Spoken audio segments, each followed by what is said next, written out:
You're listening to On Mission with Dr. Matt Davis, a podcast designed to explore the personal mission of everyday leaders. Hear from men and women who are making a difference in their corner of the world and discover what keeps them on mission. We're joined today by Mrs. DeAn McKee, MBU's switchboard operator and receptionist in the business office. DeAn and her husband Jerry live in Watertown. They have 2 sons, 6 grandchildren, and 8 great-grandchildren. Her first job was working with admissions in an osteopathic hospital. DeAn enjoys Pizza Ranch chicken as her favorite meal, and some of her hobbies include reading, adult coloring, and hosting guests. In the football season, you'll find her cheering for the Packers. DeAn, welcome to the podcast. Thank you. Now, Mrs. McKee, I didn't notice this before. What is adult coloring? What in the world? I hate to even tell you. Okay. It's an app on my phone. Oh, you have a little app on your phone? It's an app. Okay. I thought maybe you were into like watercoloring by number or something like this. It's even easier. I asked Pastor Dean, do you think this is an addiction? Oh my goodness. People are addicted to stuff on their phones. There's no doubt about that. And you are a Packers fan? I guess you can't help it. How long have you lived in Wisconsin? We have lived here since 1970. 1970? Mm-hmm.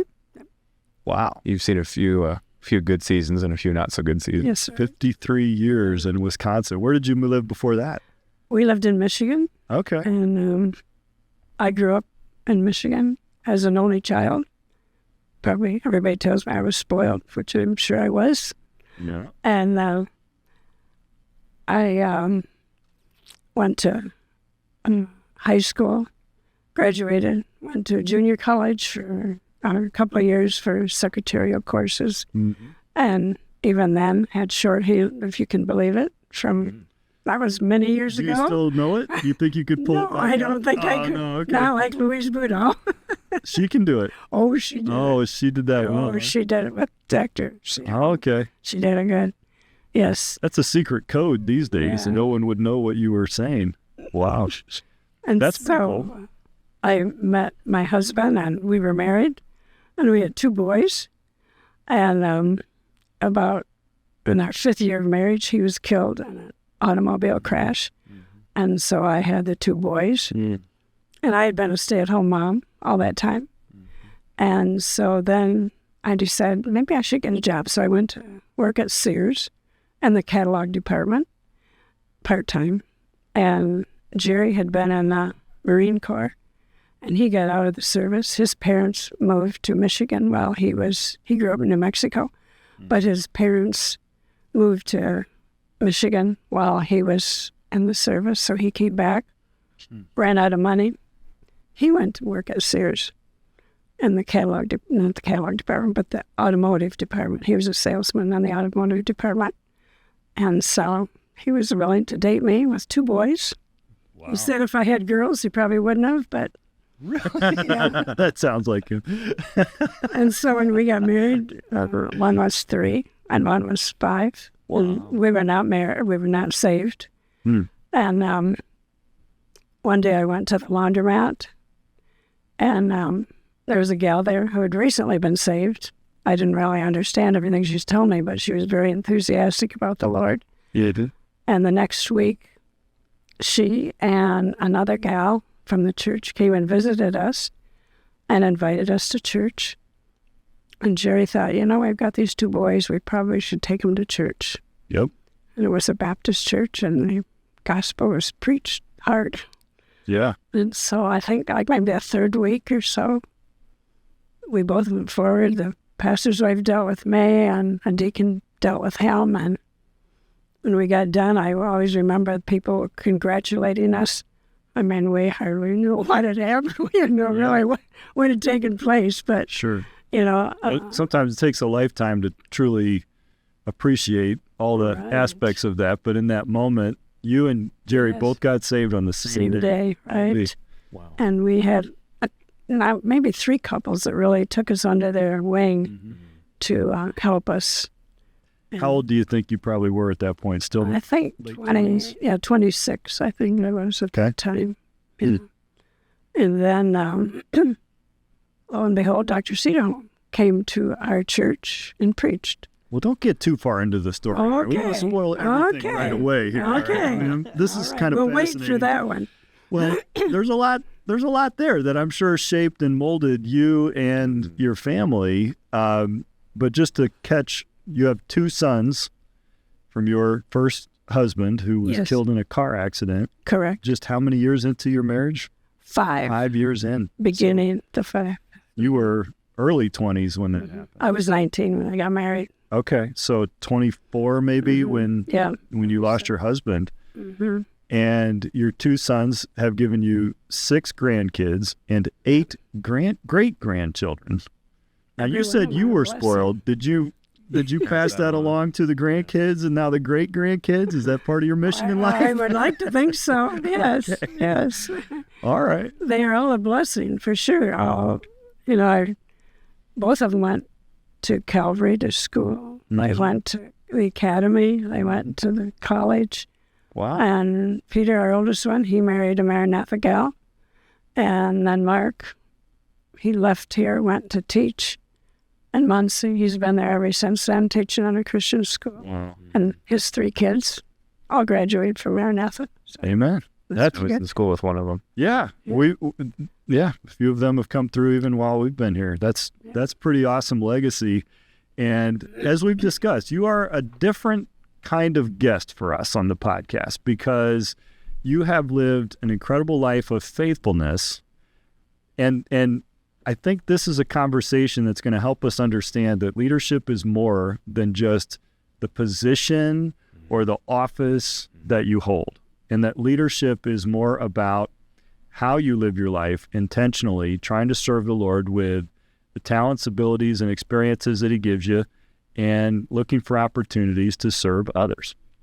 And so that's what I think is going to be kind of the key that I'm looking for in our conversation here this afternoon with Mrs. McKee. So Jonathan's going to hit you with a hard question here right from the very beginning. We ask all our guests, do you have a personal mission statement? It doesn't have to be super formal, but if you have one, we'd love to hear it and how you kind of came to it. mine is very simple. I guess I would say, let the peace of God rule in your heart and be thankful. Wow. I don't know if you call that a mission statement, but that's what I would say would be my mission statement. Well, a mission statement is something that kind of helps us put things in perspective. It helps us to sort of filter out the noise of life and understand or appreciate those things that are happening to us or that we're doing in a way that gives them deeper meaning, right? And so you say that let the peace of God rule in your heart and be thankful. How does that take shape in the decisions that you make or how you face the things that life has kind of thrown at you? Well, sometimes there are trials, and Lord, I just ask the Lord, please give me peace and help me to be thankful for everything that comes along, no matter what it might be, to be thankful for trials, especially for trials. Not always easy, but Lord, to be thankful for what you have brought into my life. And, not everything is easy. And even working here, I see the way different people handle different things, and not always easy things that they have to handle. But Lord, it's been a testimony to me to see how they have handled each of those situations. Well, that prayer that you just mentioned is something that you kind of cry out to God through a trial. It seems like that's a really different way to approach those trials, because it didn't seem to me you were saying, God, get me out of this. Well, I'd like to. I'd rather. Well, yeah, we'd rather not go through trials, right? Especially the Bible talks about fiery trials that we can go in that try us. Right. And yet, even in 1 Peter, that we can have joy, exceeding joy, even through the trials, as we see victory given to us, maybe not removal from the trial. But you said you've seen that lived out in the lives of others. Does that reign true in your life as well as you face the ups and downs of I was just trying to think, the Lord has been so good. We've had huge trials in our life. I mean, my husband's been faithful. The kids all married. godly mates. The grandkids all married godly people, which is just a huge blessing to us. And so, there's always trials, like when mom died, dad died, and that type of thing. But, as far as huge trials, I guess I can't really say that the Lord has given us huge trials. I don't want to make you discontented in life, but can I push back on that a little bit? Like, have you been independently wealthy and lived and had everything you wanted at every stage of life? I mean, some people might say it's a trial to learn to live within our means and to live modestly.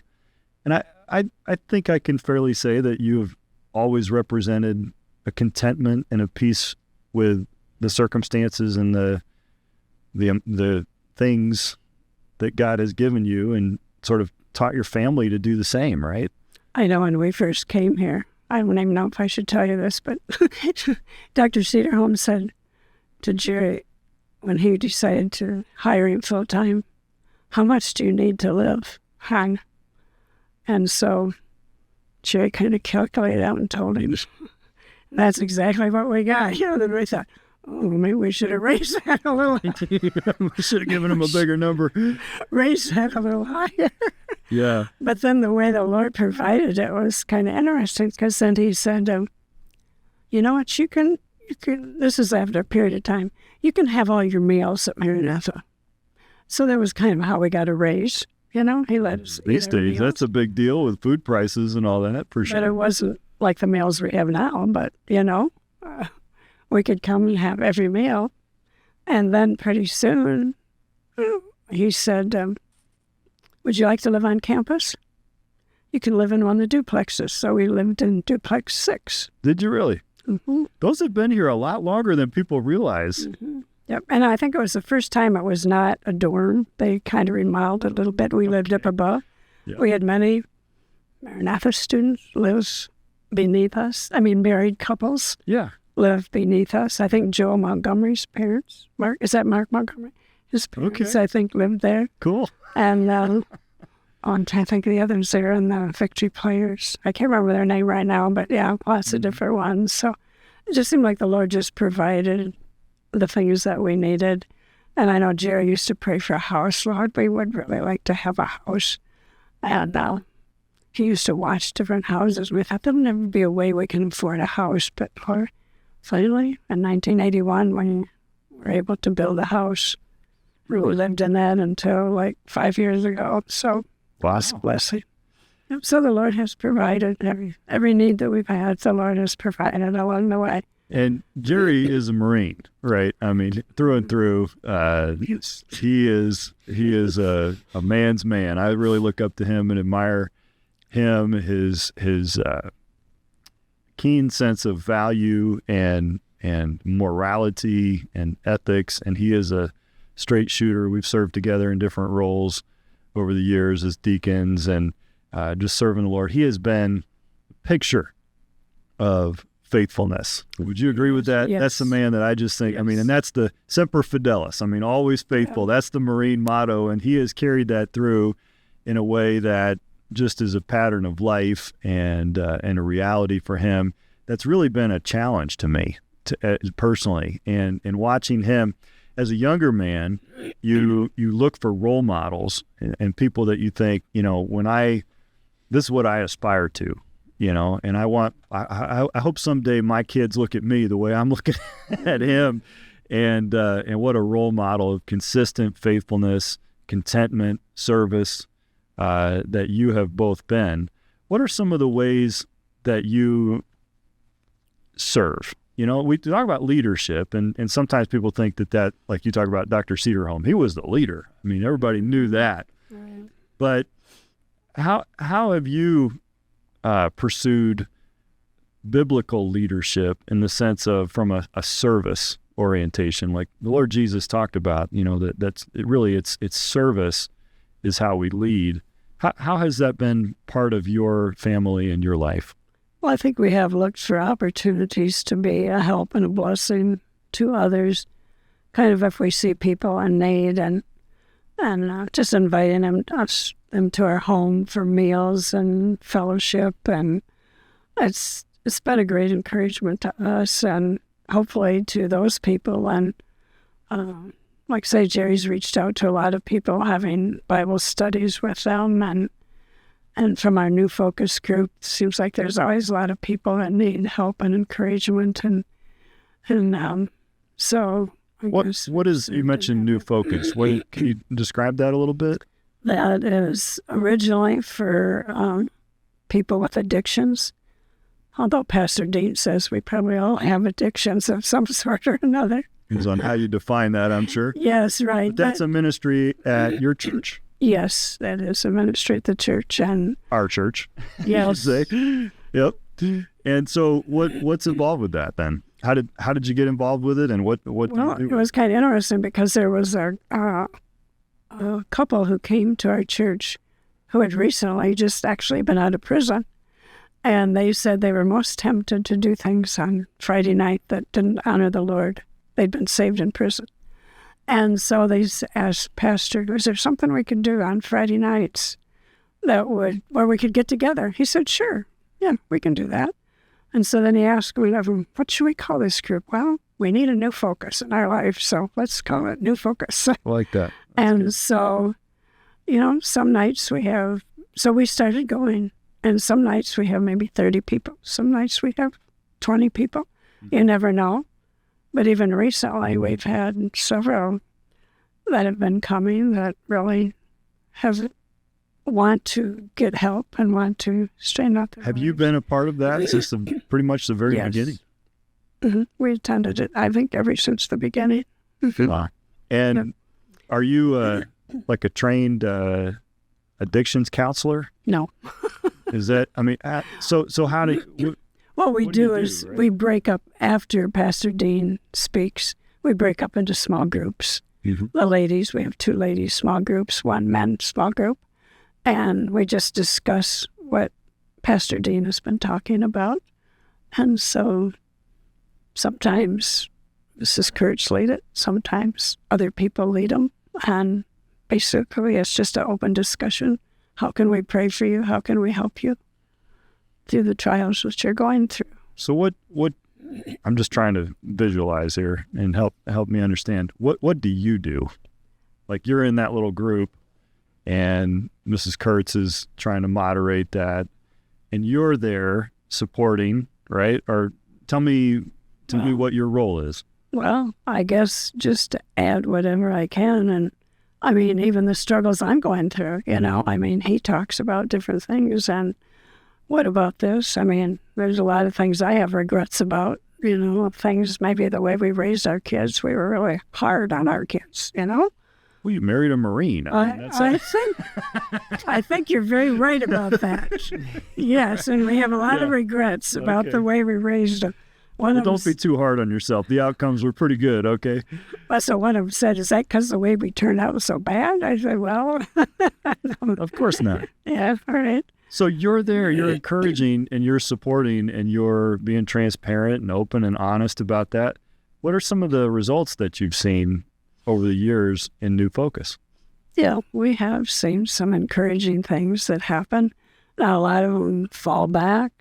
Sometimes we had one man we had Bible study with for probably 2 years, and now he ended up back in prison, unfortunately.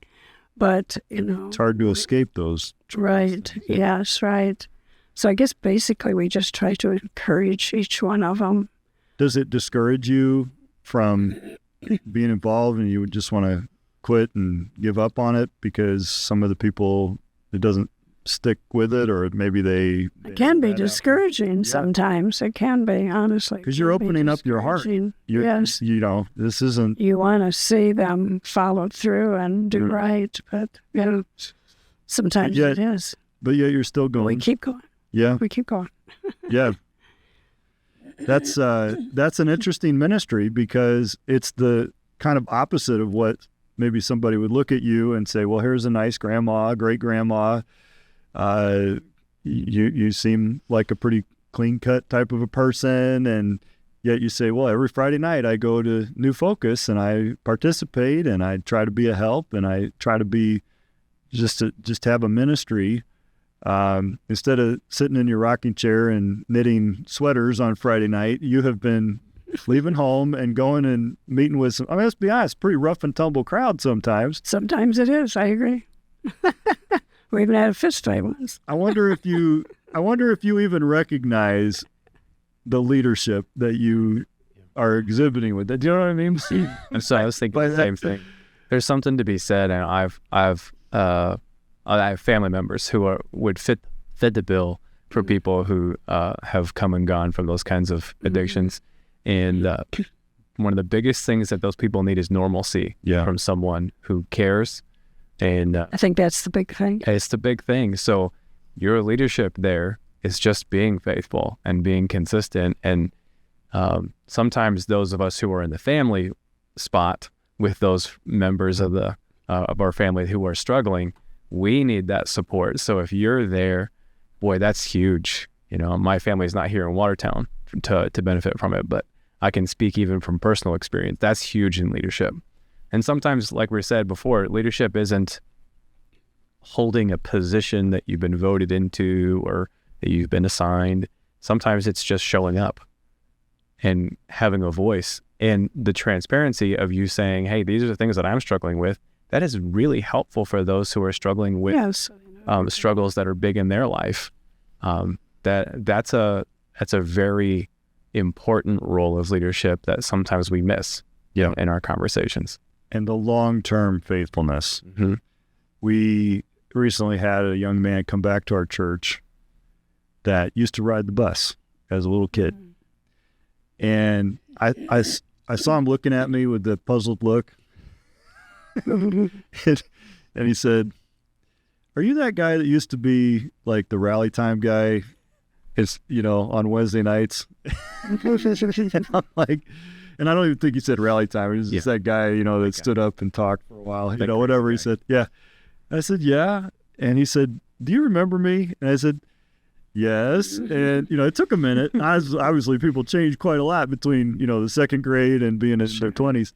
But it did strike me as like, I've been here quite a while now. This kid used to be riding the bus to church.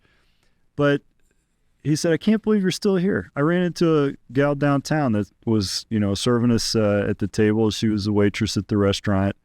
And I had the same feeling because I was looking at her and trying to see through, 10 years of aging, is this, I said, did you used to ride the bus and come out to Calvary Baptist Church? And she said, she stopped and looked at me and she said, yeah, I did. And then she said, oh yeah, I recognize you. And my wife was there. And there's something about the consistency of faithfulness that speaks to the reality, because our world right now is in pretty big transitions, and there's nothing stable, there's nothing true, there's nothing bedrock and firm to hold on to and anchor to. And the consistency of faithfulness is a position of leadership that speaks to the reality of our faith, right? That's much different than what the world is throwing at young people these days. I'm thinking about all these bad choices that people make that find themselves in these situations, and not one of us is very far away from that destructive pattern ourselves, right? If we there's a humility that goes along with that as well. And yet to have someone like you that sort of exemplifies a different path in life. We had a young gal came a few months ago, and she has 2 children. And at the end, somebody said to her, why don't I give you my phone number in case you would like to call me? And this was a gal from church who faithfully attends New Focus. And that girl right away called her the next week, and they have become, she's just become just a real huge help in that gal's life. Mm-hmm. And now the gal has been coming to church some, but I thought if nobody would have reached out to her, she could have walked in and walked out again. Yeah. But she made the effort to say, here's my phone number, call me. And she is just talking to her all the time to encourage and help her, and to see. That doesn't take a counseling degree. Right. That doesn't take an ordination, calling. Mm-hmm. That just takes being aware, being available, caring. You talked about caring about other people. That's what's the important thing, I think. Yeah, because when she said they got in their car, she and her husband got ready to leave, and her husband said to her, well, did you carry your phone number? She said, no. Well, he said, get out there and give her your phone number. And that's what happened. And now she comes to church and brings her kids and everything. Praise the Lord. Yeah, and it's a blessing. The gospel changes lives, and sometimes we're so afraid to just make a connection and give someone the gospel because we think, well, they might ask me a question that I wouldn't be able to answer. Does that ever happen? And then you say, well, I can help you by connecting you with someone who has the answer, right? I don't know, but we'll find somebody that does. Yeah. I'm sure over the years you have learned a great deal from Pastor Kurtz's teaching and from the experience and examples. True.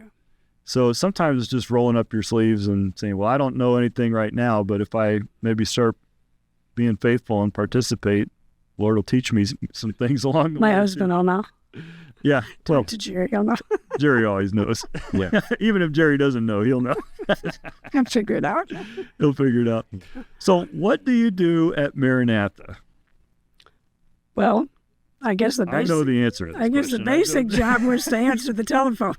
Yeah. Rule number one, when the phone rings, Answer when you the call phone. Maranatha, you're probably going to talk to Mrs. McKee. So people say, well, how can I reach you? Well, just call Maranatha. You'll reach DeAn. I don't know if I told you, but a while ago somebody called and said, it was a guy, is this the same voice I've heard for the last 60 years? I said, well, not quite 60 years. Maranatha was just founded in 1968. Yeah. Well, how many years has it been? Do you ever count them up? For how long I've been answering the phone? Yes. I kind of thought about it. It was when Donna Kirshner left that I came there. I mean, I've worked in several different offices here, but when she left, and I think it was like the early 90s maybe, when she took a different job, and so I think that's when I started doing the phone. I was in the business office, but kind of in the back with Jerry Carlson. But, yeah, so it's been a few years. Dr. Marriott tells a story about when he first was appointed, and it was announced that he was the president, that he tested you a little bit. He did. What is your side of that story? Do you remember? Well, I just called and answered the phone. He called and I answered the phone. I had no idea who he was. And he just said, can you tell me who the president of Maranatha is? And I said, well, it's Dr. Martin Marriott. Well, thank you so much. I wasn't really sure. And it was him. And he always remembers that. I remember when they honored me for, I don't know what it was, so many years. And Mark Stevens wrote up a lot of things about me. And Dr. Marriott didn't read any of them. He just told that story. Yeah. He just, I'm not reading this. He gave it to you later. You can read it yourself, but he had a good story for it. And in his version, right? it's a little bigger and grander, I think. He kind of quizzed you a little bit, like, what kind of guy is he? What do you know about him? And you're like, I don't know. He's some bum they found, Oh, that's great. Well, and there's so much that goes into a friendly voice, but I am very thankful for the care that you bring to that role, and it's changed. In fact, we threw you a curveball this last year, which probably had you contemplating early retirement. Oh, and I had to go home? No, when we changed the entire phone system. Oh, no. That's what I was thinking. That wasn't bad. Of course, that was a curveball too. When COVID came along, right. we all had to try and do our jobs from remotely. But how are you handling the new phone system? Is it working? It's fine. Yeah, that's good. Yep. See, if anyone else has complaints, talk to Mrs. McKee, because she's the one who uses it more than anyone else, and if she can figure it out, everyone else can be just fine. All right, so you are thinking about the big retirement possibility. I figure it's very about to be. Yes. I don't agree with you at all on that. I will really miss it. I will miss it. Yeah, and Jerry retired a few years ago. He says he flipped a coin and I lost. So that's why I'm working. Oh yeah, but here's one thing I love. He shows up here on campus pretty frequently. Is it pretty much every day that he comes? Well, it comes and picks me up. Yeah. So he comes and picks you up, and I say, "You here to visit your girlfriend?" And he sees you up, taking her out for lunch or whatever it is. And I just think you have the most wonderful, caring relationship. Do you have any tips? You guys have been married a long time, all right? Any tips for keeping things fun, all right? Because when I see you together, it's obviously that you not only still love each other, but you are still in love with each other. And every time you talk about them, you kind of light up a little bit. And I just wonder, what's the secret ingredient for something like that? That's a good question. Well, it probably helps that he's very caring and good and a godly husband. So, they always say the lady's supposed to be submissive, but it's not really hard for me to be submissive to him because he is a good and godly husband. He always cares and always asks me what I want, what I need. And so I think that's been a help. Yeah. So the secret is marry the right guy, and it's easy. Yeah. I don't know if it's easy. All right. Yeah. When you're raising teenagers, like when we got married and you had these little kids, everything is fine. But then when they become teenagers, it's not always so easy, I don't know if I would say it was easy when they were kids either, but I know exactly what you mean. They start having a mind of their own and start thinking stuff, Yeah, what in the world? You start using logic against them. When they're little, at least when they get into the wrong thing, you can just pick them up and move them to the right place. And then they get into the teen years, and that gets awkward, So, especially in public. Get over here, kid. I just had a mental picture of you picking up your son, Tim. Well, yeah, he's a senior in college now. I think he's taller than me, and I think he's probably stronger than me, although I'm not going to test that out, But yeah, and I appreciate the fact that, and it's not just answering the phones. I mean, you handle so many details and things behind the scenes. And one of the things that Mr. Donovan and I have talked about a few times is you have been threatening to retire, and we have been the ones that probably holding you back from pursuing that, is that we're not even really sure what you know that nobody else knows because you've been here longer than anybody else. And so we're just not going to let you do that, okay? So you're going to we'll give you a rocking chair, and we'll set it up right behind the phone, and you can keep on rolling, all right? But there are so many things that you just learn from being somewhere. That is true. And some people said, you're good because you know the history. I said, well, unfortunately, sometimes I can't remember yesterday, but I can remember some things. Can I ask you a question I don't know the answer to? Most of the questions I've asked so far, I kind of already knew the answer. Can I ask you one I don't know the answer to?